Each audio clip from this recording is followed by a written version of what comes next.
Okay, good afternoon, everyone. And I hope my audio is okay. But welcome to this month's masterclass.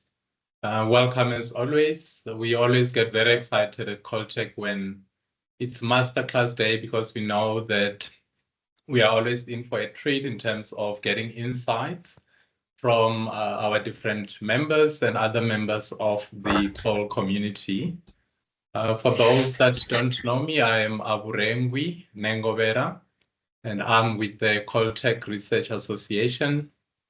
Some or most of you may have engaged with Carmen Bergman Ali, who's also on the line. And if you're not familiar at all with Caltech, we do research, development, and innovation work to support the coal mining sector. And we do that in partnership with different members and different stakeholders. So if you are interested in RD&I or research, development, and innovation work at all, you are welcome to join Caltech. You can go to caltech.co.za, and on the top right-hand side, there is a join us or apply for membership button. For this afternoon, it gives me great pleasure to welcome Danielle Kriel, who's the MD at GCS Water and Environmental Consultants, a long-standing member of Caltech.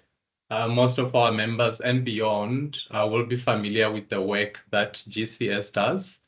And today, Danielle will take us through the role of ESG within not only the coal world, but touch on ESG, what it is and what it means from an African perspective, and what we as different companies and different practitioners can do to locate ourselves within that ESG world. But before I hand over to Danielle, it's always great to see, I see some of our board members are on the line as well. I see a lot of our old and new members. So welcome, and we do appreciate your continued support of these masterclasses. For without your participation, these will not be successful at all. So with that, I'm going to welcome Danielle Kriel, who's been in the mining space for many, many years and recently joined GCS. But before joining GCS, she was in the mining sector, the diamond mining space specifically. So I know Danielle as someone who has a lot of practical experience and someone who for many years was driving the ESG agenda from an industry perspective. So with that, Danielle, over to you. We'll take questions, but we'll do that only after the 45 minutes or so. If you have any questions, feel free to put them in the chats box. Otherwise, we'll open the mics at around 3:45. With that, Danielle, over to you. Thank you, Aburengwi. I don't really need to go through the introduction slide for this presentation. I think you've captured it well. Thank you for that. Welcome, everyone. Good afternoon. I hope this will be a valuable conversation for all of us today. And I'm sure we'll all learn from the conversations we'll have after the presentation as well. As Aburengwi pointed out, my background is predominantly in the mining industry, so I couldn't start a presentation without a HSE contact, but I did think I would make it more appropriate for today's conversation. A colleague of mine sent me this new word called sustainabubble, and I thought it was very appropriate for today's conversation. And so sustainabubble really refers to, in the ESG and sustainability space, where we often get so lost in the jargon of what we're dealing with that we limit the impact we can have within organizations. So I really tried for today's presentation not to have it in a sustainabubble, but I'm more than happy to take any comments afterwards whether we did hit that note. So the conversation today, as Aburengwi explained, is really focused on ESG and the coal industry. So for us to start understanding and unpacking that, it's appropriate for us to look at what ESG is. ESG is not about stopping mining. It certainly has had that perception in the past, but it really is how a company manages risks and opportunities beyond just profit. It's how we use the land and water where we operate, how we treat people and communities, and also how we run our companies in an ethical and transparent way. And really for the mining industry, it's about mining responsibly, competitively, and with a future-proof strategy. So ESG at its core helps the mining industry keep its social license to operate and attract investment, especially in an ever more constrained capital environment. Oftentimes, we hear people purely refer to emissions or climate change when they refer to ESG, and that certainly is not the entire scope of what we look at. Under the E of ESG, which refers to environment, we do look at climate change, but we also look at biodiversity, water, energy efficiency, the actual systems that we have in place on a mining site or in a company. And then on the social side, we look at the equal opportunities, freedom of association, health and safety, and then modern slavery and child labor. Business ethics falls under governance. We look at compliance, board independence, and then shareholder democracy and executive compensation. Guys, just excuse me if I have my face turned. I had to go to my biggest screen. My eyes are rapidly declining with age, so the small screen is not working today. So if we look at ESG in the coal sector, we all know that the coal industry clearly sits at the center of this global energy debate about balancing our immediate energy needs, but also balancing it against long-term sustainability goals. And we can't speak about ESG in the coal sector without addressing the fact that the E in ESG can be particularly challenging. Many ESG investors in the past have applied negative screening, which then automatically excludes coal. And in the past, we've seen transition or phase out narratives being used as the only acceptable ESG framework for coal. But we are seeing a shift in ESG. ESG used to really exclude coal entirely, but this shift we've picked up in four distinct areas. The first being transition finance, with emerging policies and investors now looking at coal investment and responsible coal operations, delivering better environmental and social outcomes than just abrupt divestment. We also see a shift to a more outcomes-focused ESG that moves away from that real ideological purity that it showed us at the beginning to measurable ESG progress. And then, of course, we all would have seen in the last couple of years that net zero realism. We see governments and companies really grappling with commitments they've made in the past, whether it be net zero by 2050 or 30% by 2030. It is clear that that is a really challenging space to operate in. And the renewable energy gap that I think, especially in South Africa, we are very aware of. So to understand the shift in how ESG is applied, we can look at the hype cycle.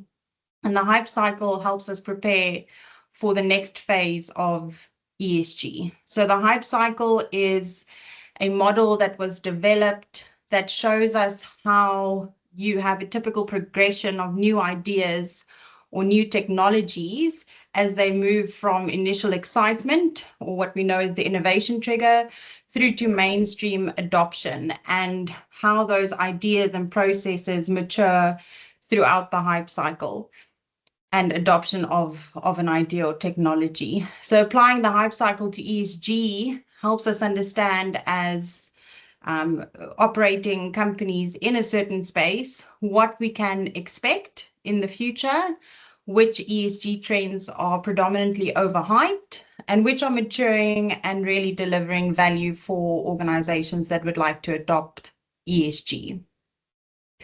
The ESG hype cycle here shows the maturity of ideas. So we saw in the early 2000s to about 2015, which was known as the innovation trigger and really characterized by high novelty and low adoption.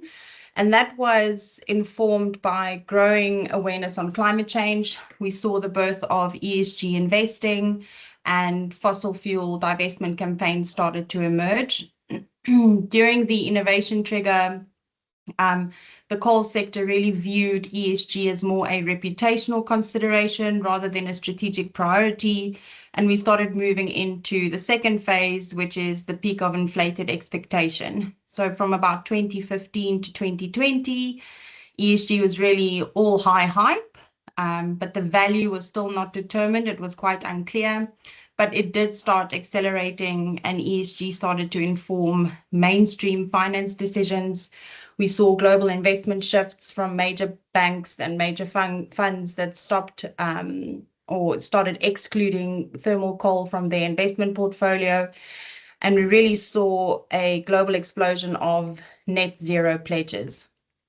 In the coal sector, we saw an interesting response to this phase, where on the one side, coal companies started to look at potentially adopting ESG strategies, but on the other side, there was still quite a kickback against adopting ESG, as it was seen as a reputational consideration, not something that really drives any value within an organization. The final three phases we moved through quite quickly, and that was triggered by the questioning of ESG value, and we saw that from 2020 to 2023. A really big factor in that phase of the ESG hype cycle was the energy security crisis globally, contributed to through wars and regional insecurity around energy security. We saw net zero ambitions face delays and public retraction of those commitments. And it was really a phase where reality started to set in, that ESG is complex, it is politicized, highly politicized in some areas, and that we have sometimes very contradictory priorities within ESG. We then moved into the slope of enlightenment, which is a learning phase. And that was from about 2023 to early 2025, where we saw the ESG models mature into a more pragmatic and outcome-driven approach. And that started the conversation within the broader global space that we can't exclude coal from the conversation anymore. There are real valuable pathways for coal firms and operators to participate in a low carbon energy mix, not just exit it. And then in the early 2025, we moved into the phase that we're currently in, which is known as the plateau of productivity. And that is where we see sustainability and ESG being embedded into business models, rather than just being a tick box exercise for your annual sustainability report. So if we consider this phase, not just for the global ESG context, but ESG within the coal sector, it does show us that even though initially ESG enthusiasm created a lot of confusion and rejection, we're now moving into a phase of constructive participation, a phase where we know that a balanced and realistic and pragmatic approach to ESG is going to be crucial in shaping the coal sector's role in a future energy mix. So ESG does constrain business as usual in coal, but that's intentional because it constrains business as usual in every industry. It is a set of tools that guides resource use towards long-term environmental and social well-being. So for coal companies, ESG provides a framework to expand on existing credibility, bolster resilience within an organization, and actively shape their role as participants in a future energy mix and energy transition. We know from research that companies that adapt to the cycle rather than resist it are more resilient and are easier to invest in from an ESG investment perspective. And we can see that there are clear factors that distinguish between thriving companies and struggling companies when it comes to ESG. So the takeaway from the table on this slide really just is embedding and embracing ESG in a company enables the company to improve stakeholder relationships, gain trust in the investment community, and also manage long-term environmental goals. Struggling companies, unfortunately, we see minimal or reactive reporting and very vague sustainability plans, which then creates poor investor relations and also brings into the conversation the risk of ESG exclusion. There are a couple of examples that there's a lot more, but the examples that I've put here, I think was relevant for the conversation today of companies that are thriving under ESG pressure.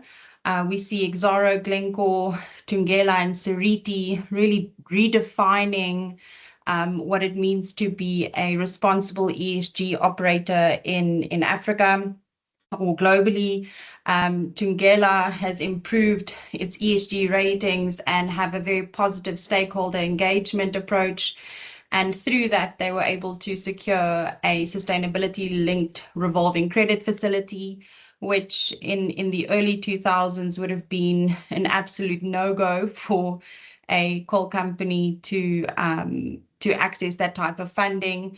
We see with Seriti has been able to very successfully diversify its revenue base without abandoning coal.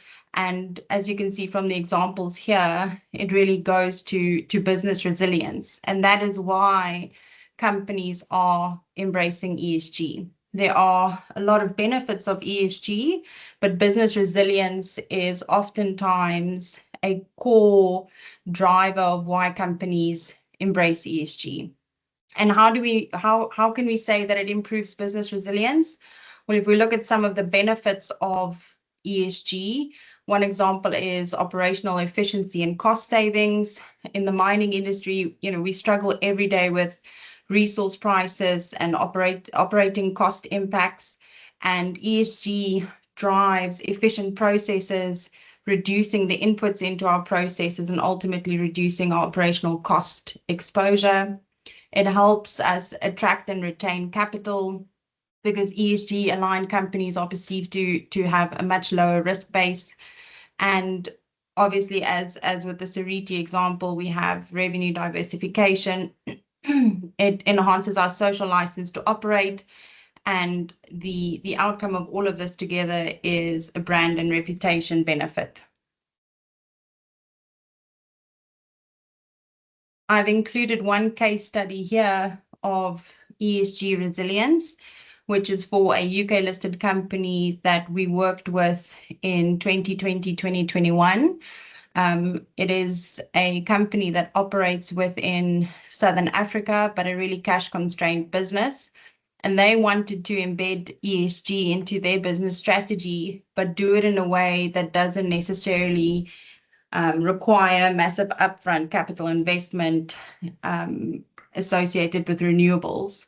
And they, through business efficiency initiatives, we looked at their mine plan, we looked at their ore routes, and we looked at how they are processing ore on site. And we were able to, over 4 years, reduce their total carbon footprint by 32%.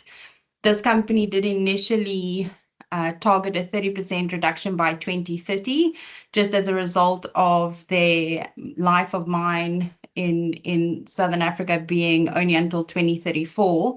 So they didn't need to make any further commitments, but they achieved that 32% emissions reduction over the first 4 years and are now having to relook how they can restate their targets. But what this did was it helped this mine in 2022, 2023, when we saw Eskom energy price increases, we saw escalation in the cost of diesel, and the mining industry is really grappling with the increases in operational costs, and they could absorb those increases because they had limited the input into their business. So organizations that are looking at unlocking the strategic value that ESG offers should really start with a pragmatic and context-driven approach that includes a stepwise plan, looking, yes, at energy diversification, but also at community development, that approaches ESG from a transparent and continuous engagement perspective, and that prioritizes areas that reflect both stakeholder expectations, but also operational realities. Throughout this, governance can't be seen as a third wheel. It really plays a foundational role, because without governance, we have environmental ambitions that often don't get executed. We have social programs that risk becoming misaligned. And we have ESG reporting that acts as a checklist and undermines the real value that an organization can create through ESG. So this prioritization depends on the sector, it depends on the stakeholder pressures, it really looks at the regulatory context and long-term strategy of an organization. We know that globally, the capital markets do prioritize environmental factors, and that really is because of climate change narratives. We have net zero emission commitments, and we also have increasing regulatory and reporting requirements. So often for the extractives and energy industry, the environmental division or dimension of ESG takes precedence. But social considerations can escalate rapidly when we have unhappy communities or stakeholders that are trying to disrupt the operations on a day-to-day basis. Then the S in ESG escalates in importance, because we know from a local stakeholder perspective and from a government perspective, the most immediate and pressing concerns are employment, access to infrastructure, and the protection of human rights. So unfortunately, there's no single ESG formula that fits every operation. That would be a very easy approach to it. And in the coal industry specifically, we can fall into a trap of thinking we have to focus between either the E or the S. But the smartest ESG strategies are built around context and not checklists. So for this conversation, I thought bringing in the context of Africa is probably something that will be really valuable when we start unpacking what a successful ESG strategy can look like. So in the global perspective, yes, coal operates in a complex environment, but in Africa, it is a uniquely complex ESG environment. And we have on the one side environmental pressures, and on the other side, social disparities. And with global climate pressure intensifying, you find the African coal operators in a crosshairs of net zero investor mandates, shifts in the export market expectations, and then also the pressures of multilateral financial constraints. But neglecting the E in ESG can result into capital flight and reputational damage. But in Africa, social development has to be prioritized first in practice. Even if environmental protection remains the ultimate goal, we have to prioritize social development. So why do we say this? Why should we be prioritizing social first in Africa? Well, because Africa is characterized by low emissions, but high vulnerability. We have less than 4% of global CO2 emissions coming out of Africa, but we have the most severe climate impacts. We have 600 million people lacking access to electricity, and we have many countries that still rely on coal, diesel, and heavy fuel oil for power. We also know that in Africa, decarbonization without development will deepen inequality that we already have. And in Africa, coal operations are lifelines. They are sources of employment, especially for low-skilled labor, and they provide energy security and act as economic anchors in underdeveloped regions. So for any public or political buy-in for the environmental objectives, we need tangible local benefits. We can't get buy-in by abstract climate metrics. It just won't work. Ultimately, we know that social development enables decarbonization because it creates the institutional and human capacity required to transition to a low carbon economy without leaving anyone behind. And that's the crux in Africa. We can't leave anyone behind in this shift. Social development transforms your climate action from, top-down technical discussion to a bottom-up societal movement, which is where the real value often sits. It has to be a just and inclusive and sustainable shift. So for coal companies operating in Africa, the pursuit should be a balanced ESG strategy that reflects global environmental imperatives, because we do have that challenge in accessing capital, but also local developmental realities. A good case study for the impact and global pressure is South Africa. South Africa contributes 1% of global CO2 emissions, but the country remains under significant pressure to decarbonize. And this is driven by a number of complex mechanisms, but I've listed a couple here. We know that climate agreements like the Paris Accord and the 8.5 billion Just Energy Transition Partnership requires emissions reductions in South Africa.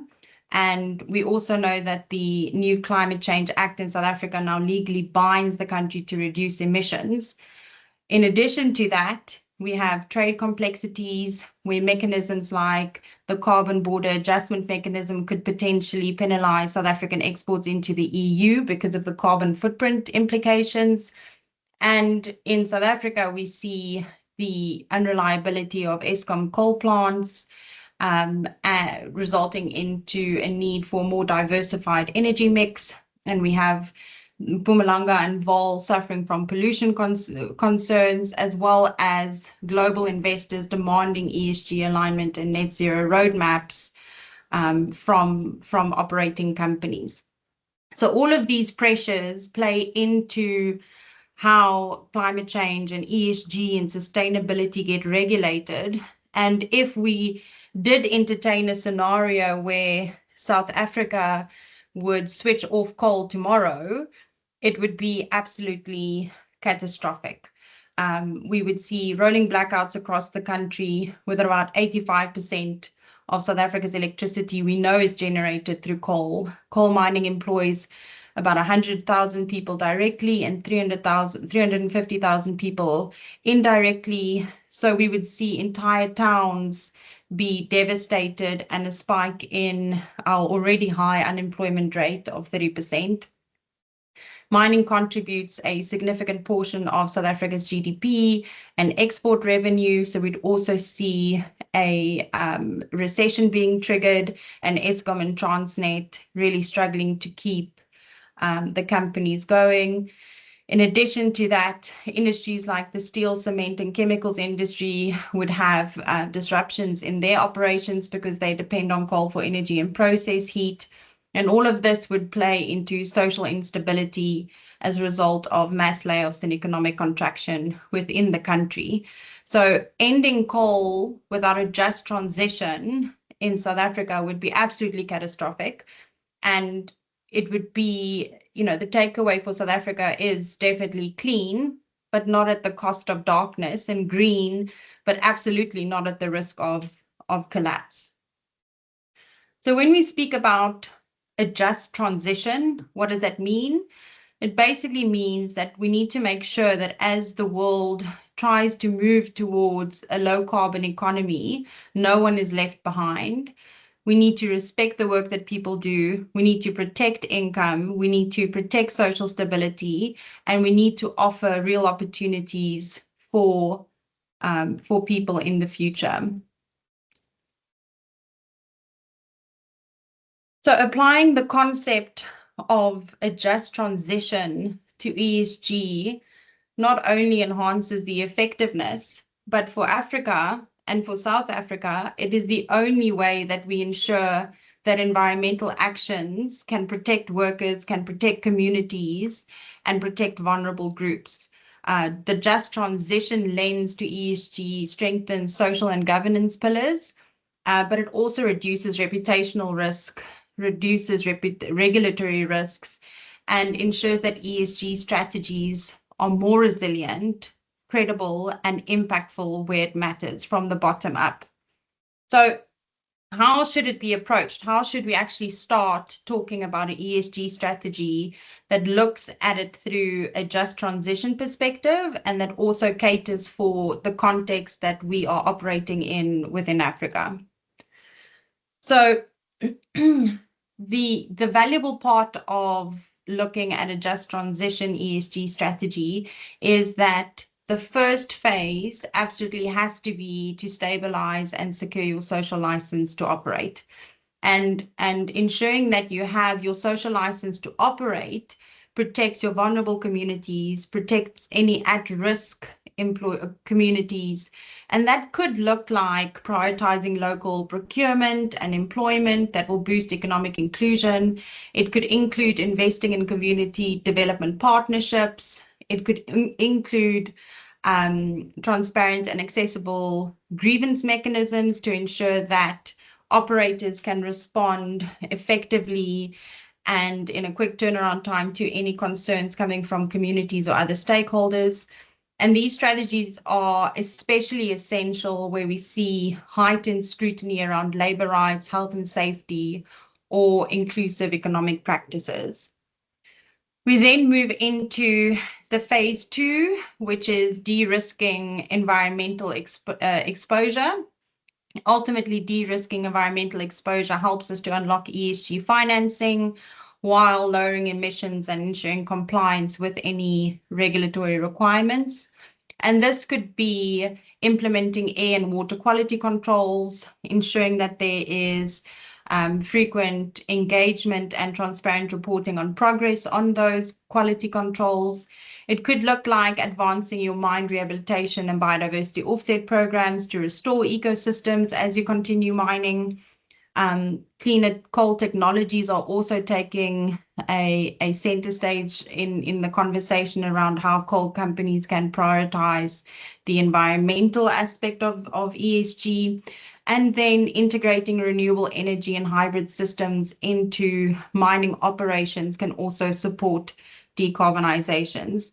We often see, especially in the mining sites that I visit, we have a mine and all the processing facilities or office space, everything is really concentrated over a small portion of the mine lease area. And we have lots of land available to invest in renewable energy that could actually end up powering the operations. Then we move into phase 3, which is the governance phase. I just want to stress here that as I said earlier, governance is foundational. So these phases don't necessarily, go from the one phase to the other. They run concurrently. But the governance aspect of ESG really embeds it into business strategy and ensures that the E, the S, and the G are aligned to create long-term value for an organization.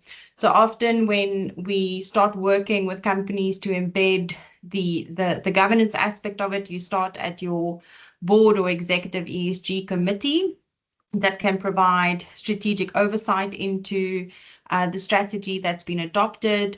We see that the integrated ESG reporting plays a big role in enhancing transparency, and then anti-corruption protocols to safeguard the integrity and compliance of any strategy or capital investment for ESG.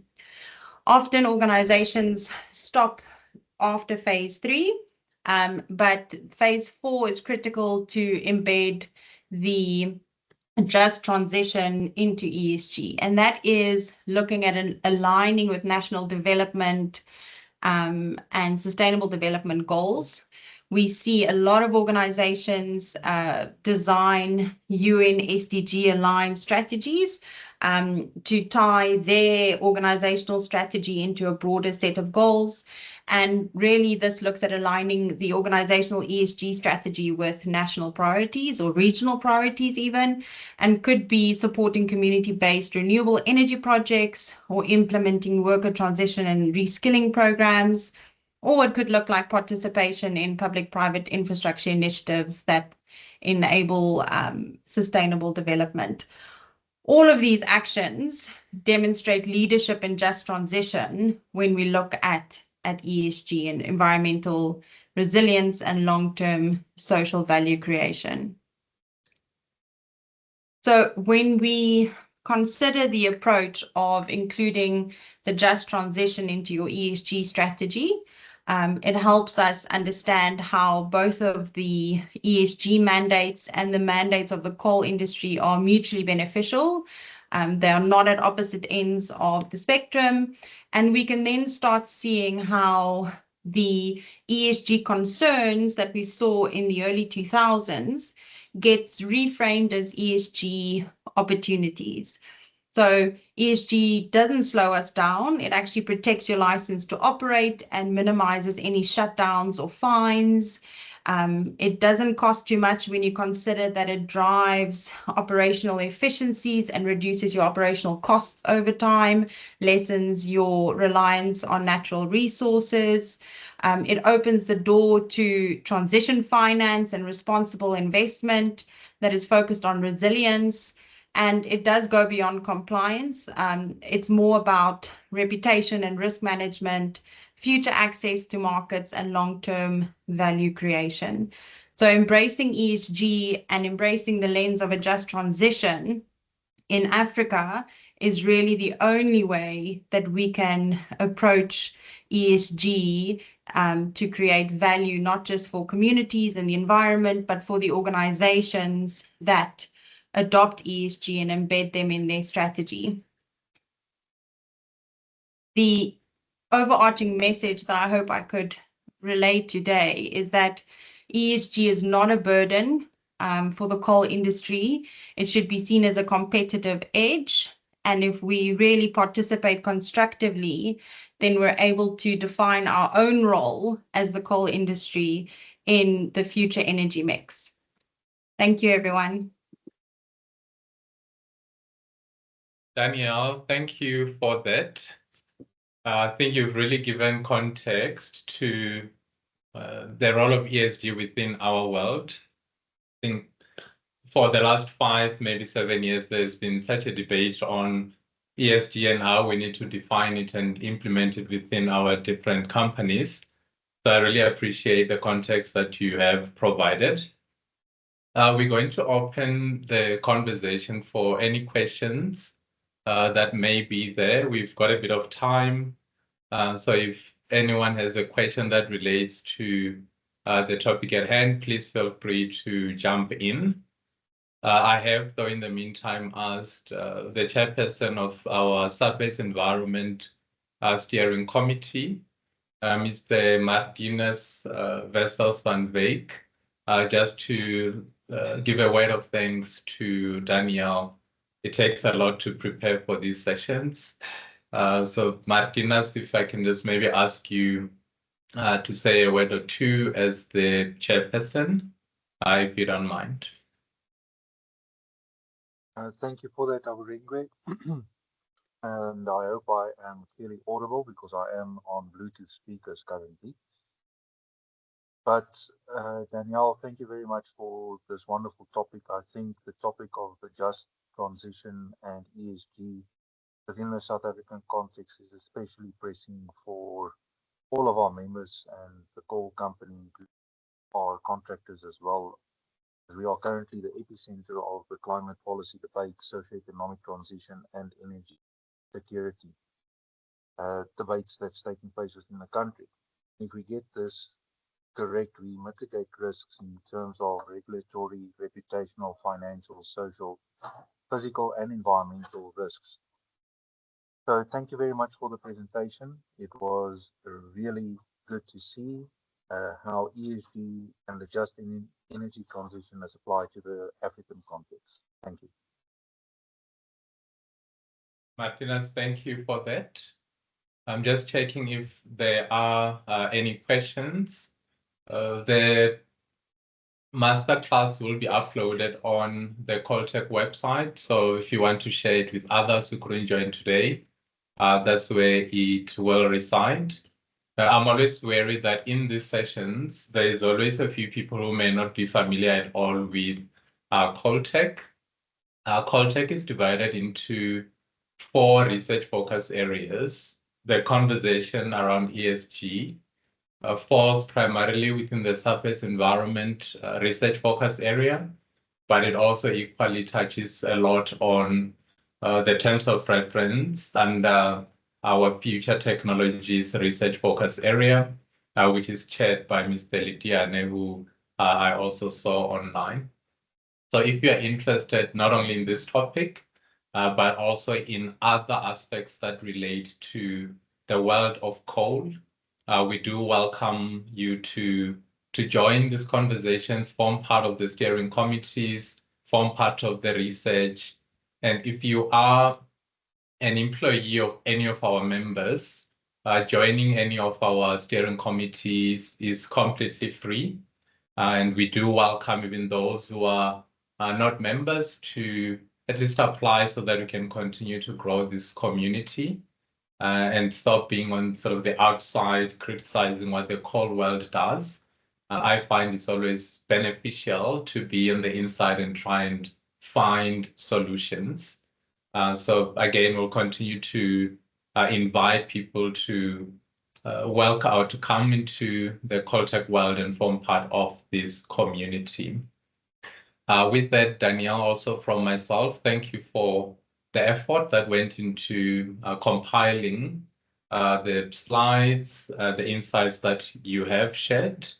Yeah, we hope to engage further. I'm not picking up any questions, so all that is left for me to do is to adjourn the session and thank everyone for continuing to form part of the work that we are trying to do. I'm just checking, Danielle, before we adjourn, if there's maybe any last words from you. If there's anything you want to add, please feel free before we adjourn. Thanks. I just wanted to thank everyone for joining the session today. I know the ESG topic is historically a difficult one to engage on, but yes, feel free to reach out to me as well if anyone has any questions or guidance or discussions that they want to have on the topic. Thanks, Abarengwi. Thanks, everyone. Thanks, Danielle. Everyone, thank you for your time. We'll see you in a month's time when we engage in the next topic. But for today, do take care. Thank you for all the support. Cheers. Thanks. Bye. Thank you. Bye-bye. Cheers. Bye-bye. Cheers. Thanks, Bye. bye.